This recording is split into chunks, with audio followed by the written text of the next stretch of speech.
Having been born in North Carolina and having grown up in Harlem, I had dropped out of high school in 1946 at age 16 and left home at age 17 to go live on my own, usually in a rented room.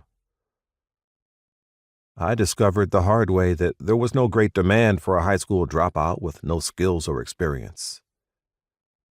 I had no clear indication of where I was heading, if anywhere beyond the string of low-level, poorly paying jobs I held. After nearly 3 tough years on my own, it was a major advance when I received an offer of a job as an entry-level clerk with the government in Washington in September 1950. Washington was a new experience, going beyond a change of jobs and cities.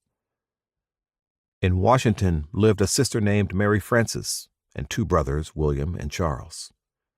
A younger brother lived in North Carolina and another brother in Detroit. I never knew that any of them existed while I was growing up. I had been adopted in infancy and was not told that I had been adopted until I was nearly grown. Having left the family in which I had grown up when I was 17, I now had a new family, and that was a good feeling. Washington itself was not a good experience, however, when I arrived there in 1950. Racial barriers made downtown restaurants and most movie houses off-limits.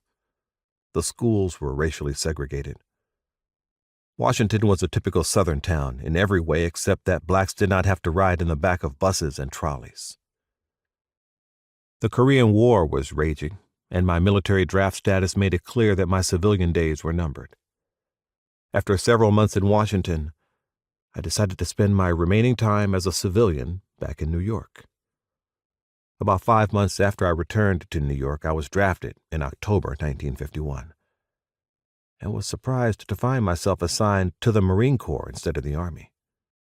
Heavy casualties among Marines in Korea had led the Marine Corps to take a share of the draftees to replenish their ranks. Dismayed as I was at the time to be in the Marines, which meant going back to the South again, to boot camp at Parris Island, South Carolina. In retrospect, my 2 years of military service contributed much to my future, both financially and in terms of personal maturity. The GI Bill enabled me to go to college, and college opened up new worlds for me. While in the Marine Corps, I was sent to the photography school at the Naval Air Station in Pensacola, Florida. It was not only the best assignment during my military service, it gave me a marketable skill and a greater ability to enjoy photography.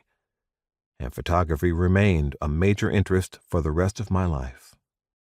After being released from active military duty, I returned briefly to New York, and then resumed my job as a government clerk in Washington, using the GI Bill to finance some evening courses at Howard University, a local black institution.